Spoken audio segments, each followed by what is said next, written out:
I was holding my newborn daughter against my chest, watching her finally latch after 2 hours of trying, when the photo of my husband kissing another woman in our marital bed loaded on my phone screen.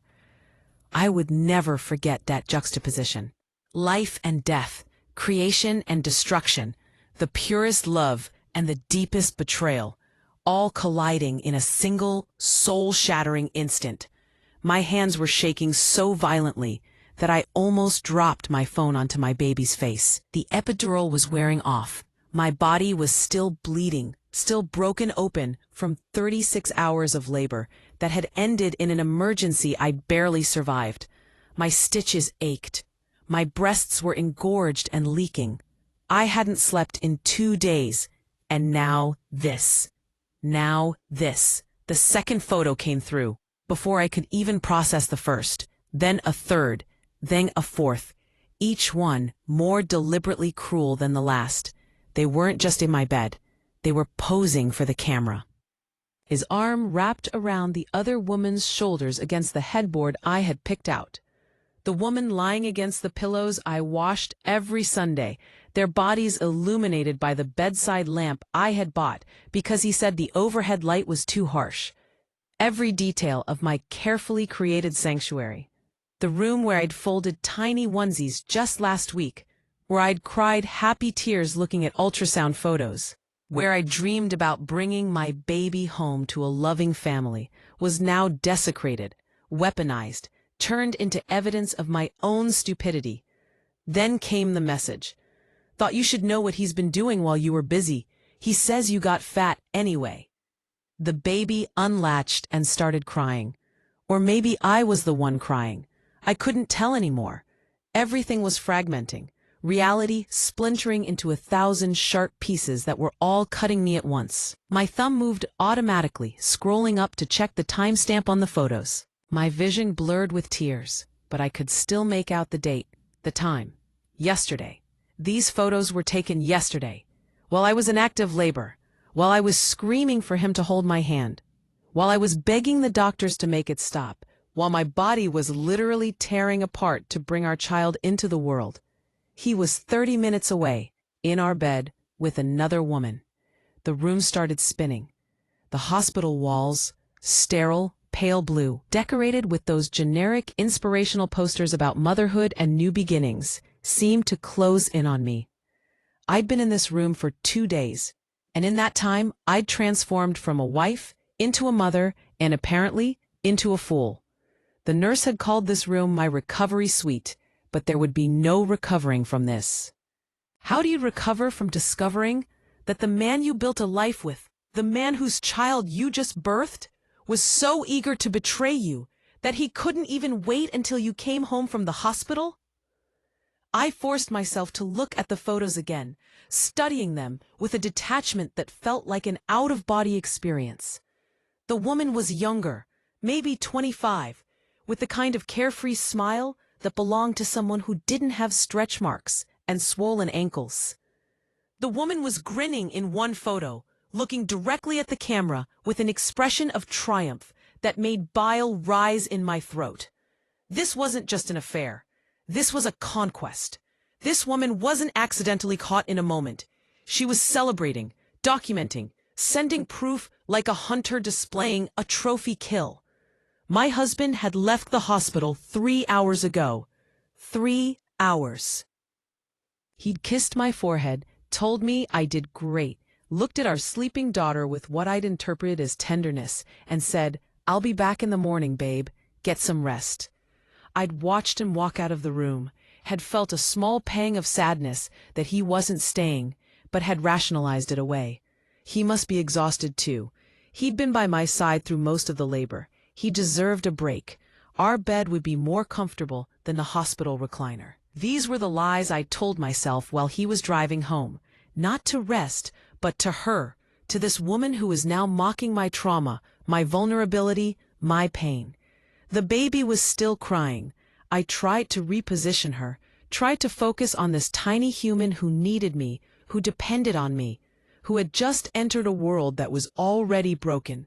But my mind kept racing backward, piecing together clues. I'd been too trusting, too naive, too busy preparing for motherhood to see. The way he'd been distant during my third trimester, the new cologne, the phone turned face down on every surface, the sudden work emergencies that took him away at odd hours, the decreased intimacy that I'd blamed on my changing body, on my exhaustion, on the pregnancy itself. He'd let me blame myself. He'd watched me apologize for being too tired, too big, too uncomfortable, and he'd said nothing. He'd let me internalize shame for conditions he'd created. I scrolled back to the message. The number was unsaved, but I screenshot everything with fingers that had gone numb. Some part of my brain, the part that hadn't completely shattered, was already in survival mode. Document everything. Evidence. Proof. These words floated through my consciousness like lifeboats in a hurricane. I opened my Photos app and created a hidden album, transferred the screenshots, then forwarded everything to my own email address. 3 different backups. My hands moved mechanically while my heart hemorrhaged. At 33 years old, I'd thought I knew what heartbreak felt like. I'd lost my father at 19. I'd watched my grandmother succumb to Alzheimer's. I'd experienced grief, loss, disappointment. But this was different. This was an annihilation of my entire reality. Every memory was now suspect. Every I love you potentially a lie. Every moment of intimacy possibly sandwiched between encounters with this stranger. Our wedding day. Had he been thinking about someone else? The proposal? Had he already been cheating? The positive pregnancy test we'd celebrated together. Had he wanted this baby, or had he felt trapped? The nurse came in for vitals check, took one look at my face, and asked if I was okay. I heard myself say fine, heard myself make up something about hormones and exhaustion, watched myself perform normalcy while internally imploding. The nurse smiled sympathetically, adjusted my IV, checked the baby's temperature, and left. As soon as the door closed, I picked up my phone again and did what I knew I'd regret but couldn't stop myself from doing. I called him. He answered on the 3rd ring. "Hey, babe." His voice was rough with what I used to think was exhaustion, but now recognized could be anything. Guilt, satisfaction, indifference. "Is she still there?" My voice came out flat, dead, unrecognizable, even to myself. Silence.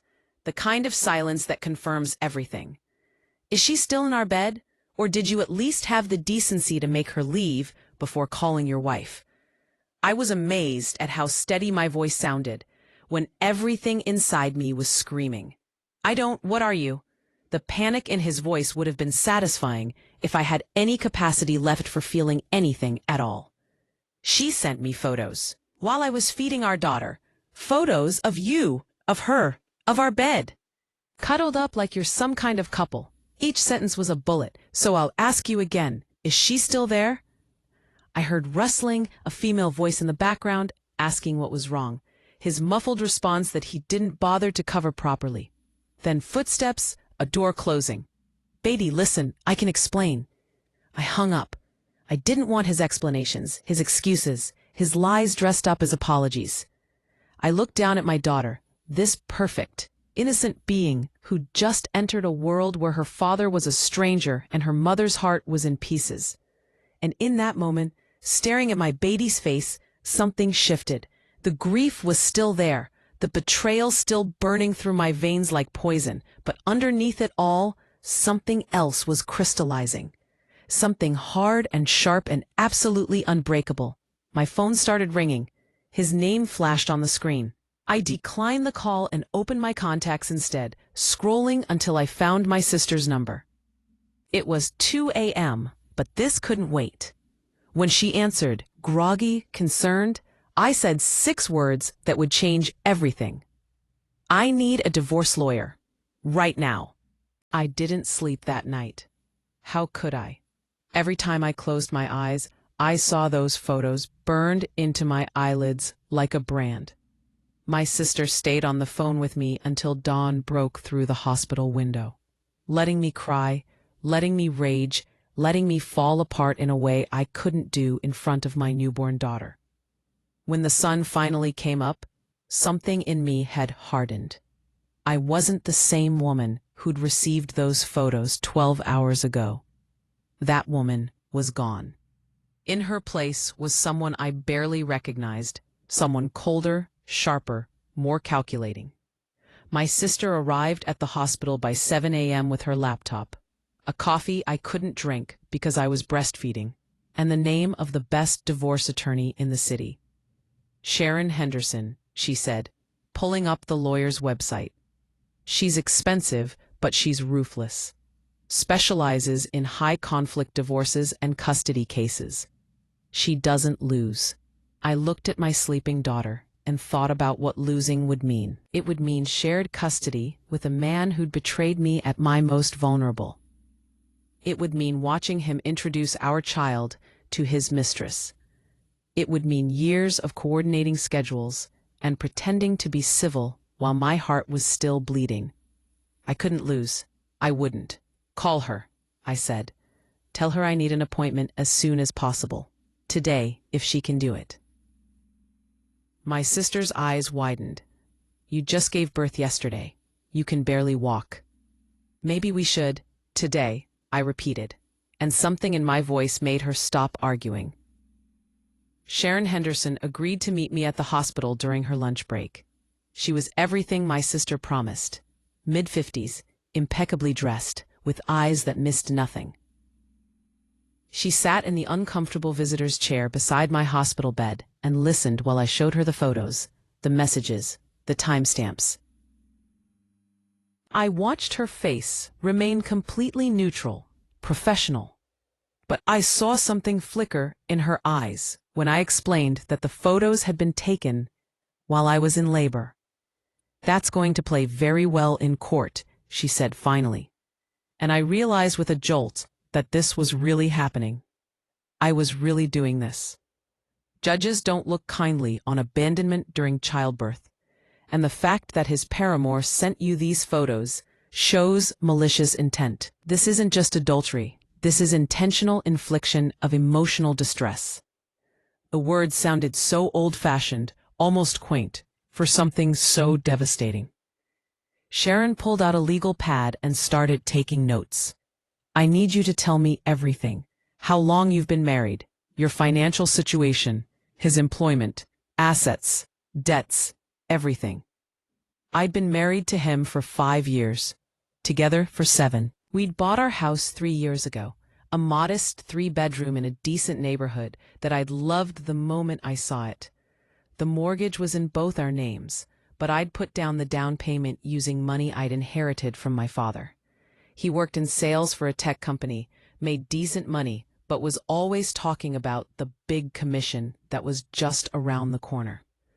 I was a graphic designer who'd been freelancing from home for the past 2 years, building up my client base so I could work flexible hours after the baby came. We had a joint checking account, his 401k, my small savings account that I'd been squirreling money into for the baby's future. As I recited these facts, the mundane details of a life I'd built with someone I thought I knew, I felt like I was describing a stranger's marriage. Had I ever really known him? Or had I just known the version of himself he'd chosen to show me? Does he know you're planning to file? Sharon asked. No. He's been calling and texting non-stop since last night. I haven't answered. I showed her my phone. 43 missed calls. 27 text messages that ranged from, please let me explain, to, you're being ridiculous, to, think about our daughter. That last one had made me want to throw my phone across the room. Think about our daughter? I'd been thinking about nothing but our daughter. She was the only reason I was still breathing. Sharon nodded approvingly. Good. Don't communicate with him except through text or email, and keep everything brief and factual. We want a record of everything. If he tries to talk to you in person, tell him your lawyer has advised you not to discuss the marriage with him. She paused, studying me. I have to ask, are you sure about this? You've just had a baby. Your hormones are all over the place. Some people might suggest counseling, trying to work things out. I looked at her directly. He was with another woman while I was giving birth to his child. She sent me photos to humiliate me while I was at my most vulnerable. What exactly would we be working out? How to forgive him for something unforgivable. How to trust someone who's proven he's untrustworthy. I shook my head. I'm not confused. I'm not making a rash decision. I'm done. Something like respect flickered across Sharon's face. Then let's talk strategy. Over the next hour, she laid out a plan that was both terrifying and empowering. We would file for divorce immediately, asking for full physical custody, with supervised visitation for him, until we could establish a pattern of responsible parenting. We would document everything. Every missed call he should have made to check on his daughter. Every late child support payment. Every broken promise. We would subpoena his phone records to establish a timeline of the affair. We would interview his coworkers, friends, anyone who might have known what was happening. We would be thorough, methodical, and absolutely ruthless. One more thing, Sharon said as she was packing up her briefcase. That woman who sent you the photos, do you know who she is? No idea. I don't even know her name. We'll find out, and depending on what state you're in and what we discover, we might have grounds for an alienation of affection lawsuit against her. She must have seen my confused expression because she explained. It's a civil tort claim against a third party who interferes with a marriage. Not every state has it on the books anymore, but it's worth exploring. At minimum, the threat of it might make her think twice about continuing this relationship. After Sharon left, I sat in my hospital bed holding my daughter and thinking about the woman in those photos. I'd been so focused on my husband's betrayal that I hadn't fully processed her role in this. She didn't owe me loyalty. We weren't friends, we weren't family. But she'd sent those photos deliberately, cruelly, at a time when she knew I'd be at my most destroyed. That took a special kind of malice. That took someone who enjoyed causing pain. My husband showed up at the hospital that afternoon. I heard him before I saw him, his voice in the hallway, arguing with the nurse who was trying to tell him that I'd requested no visitors. Then my door opened, and there he was, looking like he hadn't slept either, his eyes red-rimmed and desperate. "Baby, please, we need to talk. My attorney has advised me not to discuss our marriage with you," I said, keeping my voice level and my eyes on my daughter instead of him. Any communication should go through her office. He froze. "Your attorney? Are you serious right now? I made a mistake, okay? I'm sorry. But this is crazy. Her name is Sharon Henderson. You can look her up." I finally met his eyes, and I watched him recoil from whatever he saw in my face. "You'll be receiving divorce papers within the week. I suggest you get your own lawyer." "You can't do this. What about our daughter? What about our family?" "Our family."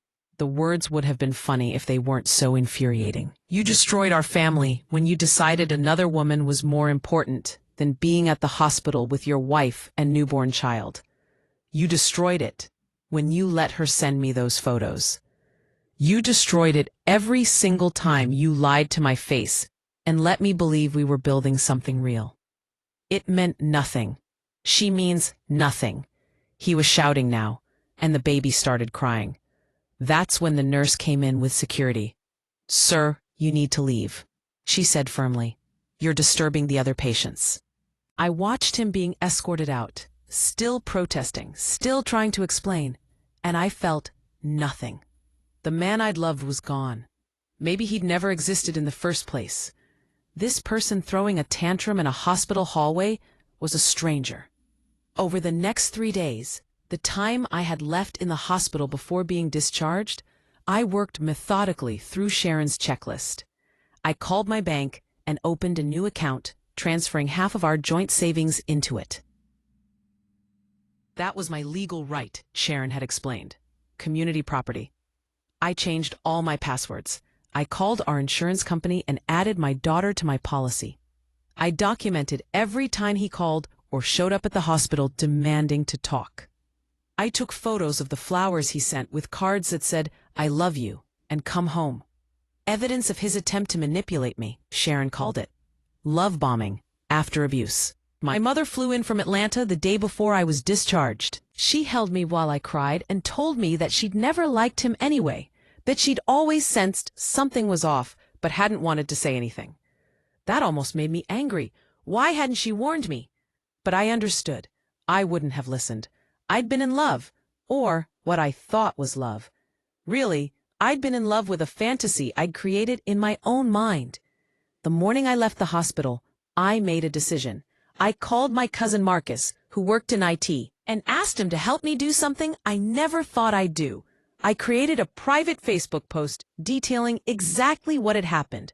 Not the photos, nothing graphic, but the truth. That my husband had been with another woman while I was giving birth. That she'd sent me proof to hurt me deliberately. That I was filing for divorce and would appreciate support during this difficult time. "Are you sure?" Marcus asked, his finger hovering over the post button. "Once this is out there, everyone will know. You can't take it back." "I'm sure," I said. "He's going to spin this. He's going to tell people I'm crazy, that I'm overreacting, that I'm keeping him from his daughter. I'm going to control the narrative before he has a chance to." He posted it. Within an hour, my phone was exploding. Messages of support from friends I hadn't talked to in years. Cousins, former coworkers, neighbors, even people I barely knew from college. My best friend Tasha called me sobbing, apologizing for not being there, promising to help however she could. My aunt sent me money for a lawyer, even though I told her I had it covered. My old boss from the design firm, where I'd worked before going freelance, reached out and offered me a full-time remote position with benefits. But the most surprising messages came from 3 different women I vaguely knew. Friends of friends, acquaintances from the neighborhood, people I'd met at social events. Each one told me a similar story. They'd suspected my husband of being inappropriate with them or someone they knew. One woman said he'd hit on her at our own wedding. Another said he'd sent her flirty messages on Instagram 2 years ago that she'd ignored. A third said her sister had worked with him and he'd been written up for sexual harassment. I saved every single message, evidence, pattern of behavior. My husband's phone must have been exploding too, because he showed up at my mother's house that evening, where I was staying until I figured out what to do about our house. He banged on the door, demanding I take down the post, calling me vindictive, saying I was destroying his reputation. My mother answered the door. At 62 years old and barely 5 feet tall, she was not an imposing woman. But when she looked at my husband and said, "You have exactly 5 seconds to get off my property before I call the police and tell them you're violating a restraining order," something in her voice made him back up. "We don't have a restraining order," he stammered. "Yet," my mother said, and closed the door in his face. Through the window, I watched him stand there for a moment, probably trying to decide if she was bluffing. Then he turned and walked back to his car.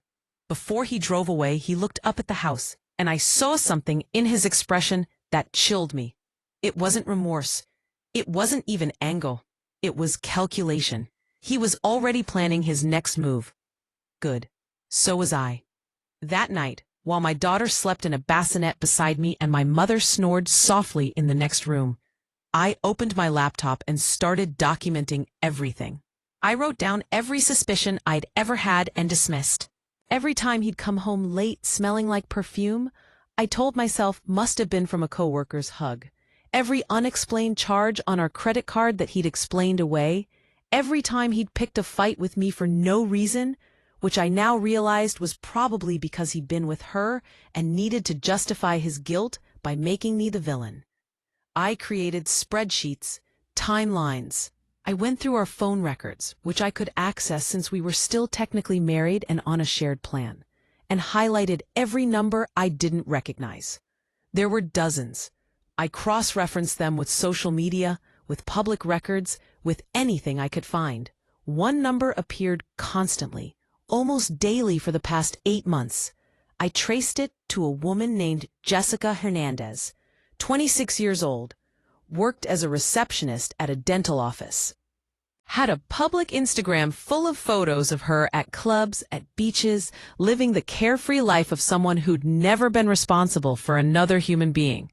She was the one, the woman in my bed, the woman who'd sent those photos. I looked at her smiling face in those photos and felt something dangerous unfurl in my chest. She'd tried to break me. She'd targeted me at my most vulnerable, tried to destroy me when I was at my weakest. She'd miscalculated. She'd assumed I'd crumble, that I'd fall apart, that I'd be too weak to fight back. She had no idea who she was dealing with. I downloaded every photo from her Instagram. I saved every post. I documented the timeline of when she'd started posting suspiciously vague captions about finally finding happiness and not caring what anyone thinks. 8 months ago, right when those phone calls started, Sharon was right. We were going to be thorough. We were going to be methodical. And we were going to win. Because here's what my husband and his mistress didn't understand. I wasn't fighting for him anymore. I was fighting for my daughter. I was fighting for the life I was going to build for us, free from his lies and her cruelty.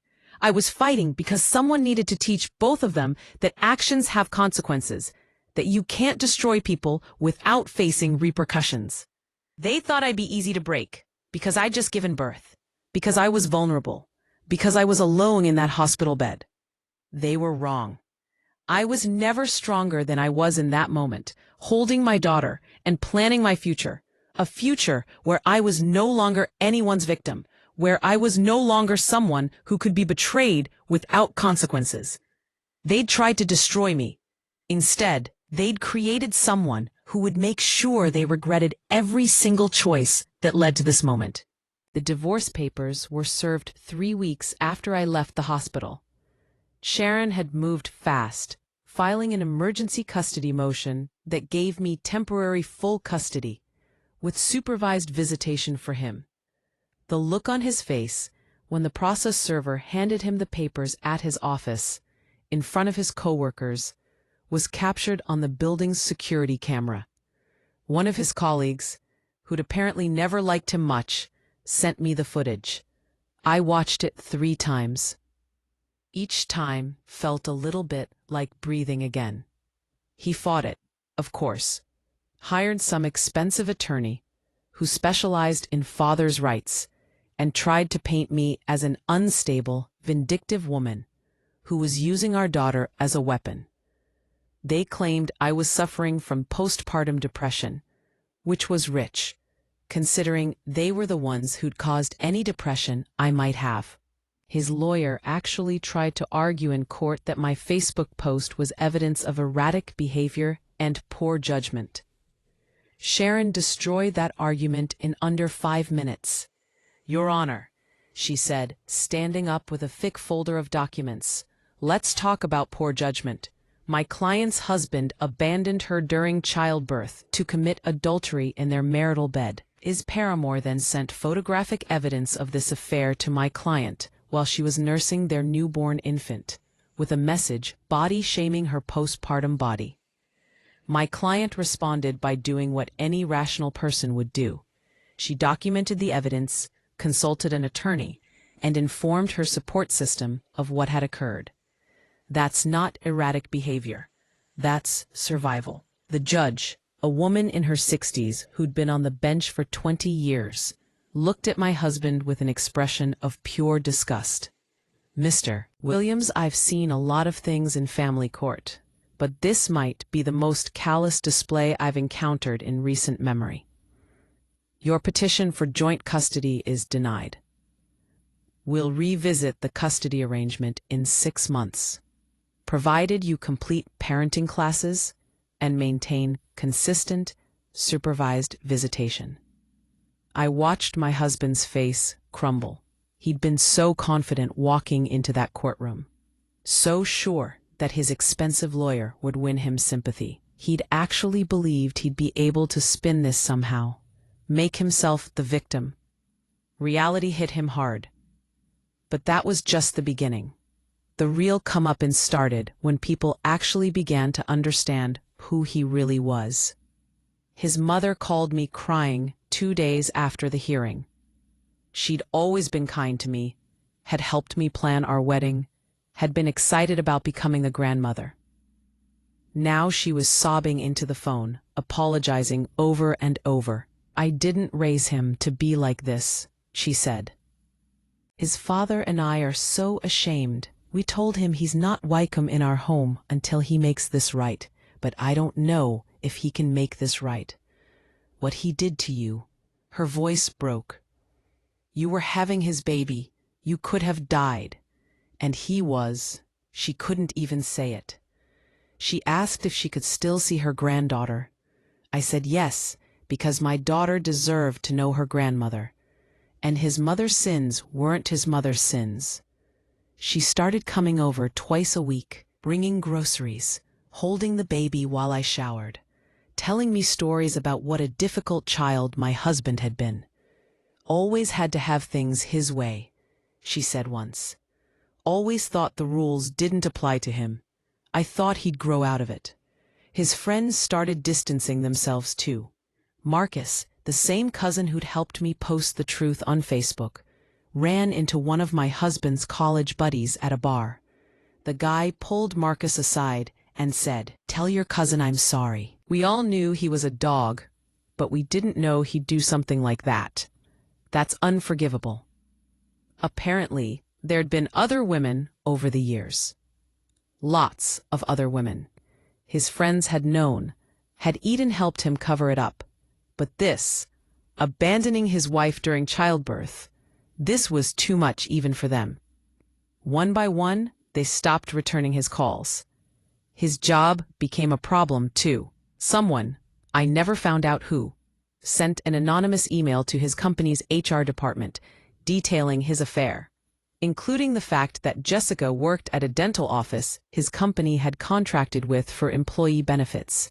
Apparently, he'd met her during a routine cleaning and had been using company time to carry on the affair. His boss called him in for a meeting. They couldn't fire him for having an affair, but they could and did fire him for misuse of company time and resources. He'd been taking long lunches, leaving early, all to spend time with her. It was all in his computer logs, his calendar, his expense reports. He lost his job 6 weeks after I filed for divorce, which meant he lost his health insurance, his company car, his steady income. Suddenly, the child support payments Sharon had calculated based on his previous salary became impossible for him to meet. He filed a motion to reduce them. The judge denied it. "You should have thought about your financial obligations before you engaged in behavior that cost you your employment," she said. I almost felt bad for him. Almost. Then I remembered those photos, that message, the cruelty of the timing, and the sympathy evaporated. But the real karma, the kind of poetic justice I couldn't have planned if I'd tried, came from Jessica. It turned out that Jessica hadn't known he was married. At least, not at first. He'd told her we were separated, that we'd been having problems for years, that the pregnancy was a last-ditch attempt to save a dying marriage. He'd told her I was controlling, emotionally abusive, that he was planning to leave me anyway. She'd believed him because why wouldn't she? He was charming, convincing, good at lying. She found out the truth the same way everyone else did, through social media. One of her friends saw my post, recognized my husband from Jessica's photos, and sent her a screenshot. That's when Jessica realized she'd been lied to. That's when she found out I hadn't been separated from my husband, I'd been pregnant. That's when she discovered he'd never mentioned he had a baby on the way. She confronted him. He tried to spin it, tried to say I was exaggerating, that things were complicated. But she wasn't stupid. She went back through their text messages, cross-referenced dates, and realized that he'd been with her on the night I went into labor. She'd thought he had a work emergency. He'd told her he needed to visit a sick relative in the hospital. She'd even offered to come with him, and he'd said no. The photos she sent me, those hadn't been her idea. He'd asked her to take them. He'd told her it was for him, something private between them.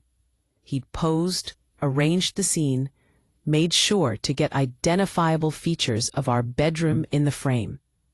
Then he'd taken her phone while she was in the bathroom and sent them to me himself, using her number so I'd blame her. He'd weaponized her without her even knowing it. When she figured this out, she lost it. She went to his apartment, the sad one-bedroom place he'd moved into after I'd changed the locks on our house, and threw all his belongings onto the front lawn. Clothes, toiletries, his Xbox, everything. The neighbors called the cops. It made the local news. "Lovers quarrel turns destructive," read the headline, with a photo of my husband trying to gather his scattered belongings while Jessica screamed at him from the doorway. She called me 2 days later. I almost didn't answer, but something made me pick up. "I'm sorry," she said immediately. "I know that doesn't mean anything, and I know you have no reason to believe me, but I'm so sorry. I didn't know about any of it. If I'd known you were pregnant, if I'd known he was lying." She was crying. "I would never have sent those photos. He sent them. From my phone. He used me to hurt you, and I'm so sorry." I sat there, holding my sleeping daughter, listening to this woman's sob on the other end of the line. A woman who was, in many ways, as much a victim of his manipulations as I was. She'd been lied to, used, turned into a weapon without her consent. "I believe you," I said finally, and I did. "He's good at lying. That's what he does." "I broke up with him," she said, "obviously, but he won't leave me alone. He keeps calling, showing up at my work, telling me we can fix this. He says he loves me, that we were meant to be together, that you were just an obstacle we had to get past." She laughed bitterly. "Like your marriage and your baby were just inconvenient problems to solve. Period. Do you want my attorney's number?" I asked, "because if he's harassing you, you might need a restraining order." She took Sharon's information. I never found out if she used it, but the calls to me stopped. The showing up at my mother's house stopped. Either he'd finally gotten the message, or Jessica had done something to make him back off. 3 months after I filed for divorce, I went back to our house for the first time. My house now. Sharon had ensured that in the settlement. He'd fought for it, claimed he deserved half, but Sharon pointed out that I'd paid the down payment with my inheritance, and that he'd violated the sanctity of the marital home by committing adultery in it. The judge agreed. The house was mine. I walked through the room slowly, my daughter strapped to my chest in a carrier. Everything looked the same, but felt different. This had been the place where I'd built dreams. Now it was just a structure with walls and floors. I went into our bedroom, my bedroom, and stood there for a long moment, looking at the bed where those photos had been taken. Then I called a furniture store and ordered a completely new bedroom set. New bed, new sheets, new everything. I wasn't keeping anything he'd touched. I was starting over. The divorce was finalized on a Tuesday morning in October, 6 months after I'd given birth. I wore a navy dress, held my head high, and watched the judge sign the papers that officially ended my marriage. My husband looked like he'd aged 10 years. His hair was grayer. He'd lost weight, but not in a healthy way. He looked gaunt, exhausted, defeated. His cheap suit didn't fit right. He couldn't meet my eyes. "This court hereby grants the dissolution of marriage," the judge said. "Miss Williams, you're awarded primary physical custody of the minor child, with the father having supervised visitation every other weekend, pending completion of parenting classes. Mr. Williams, you're ordered to pay child support in the amount of $1,200 per month, plus half of all medical expenses and childcare costs.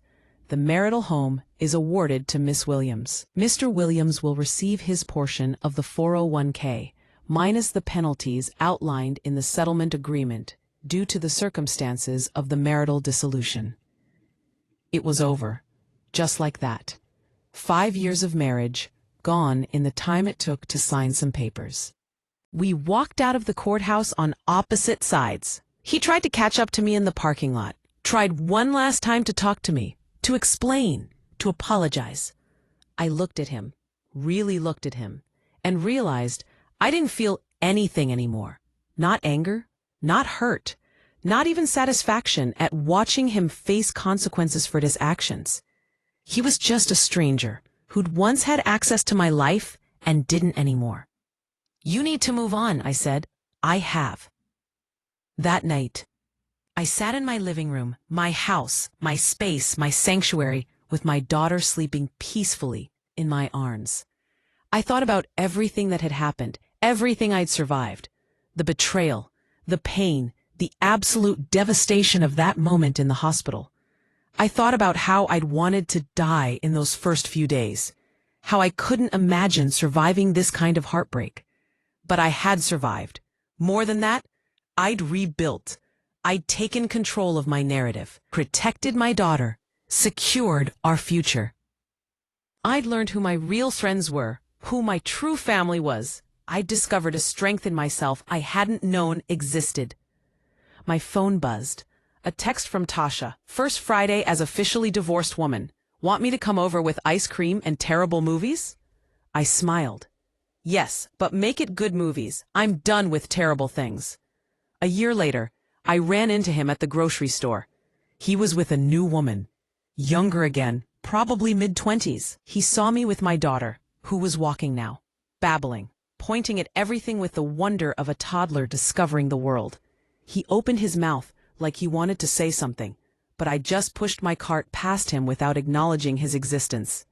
I heard him say to his new girlfriend, "That's my daughter." She said, "Oh, you have a kid? You never mentioned that."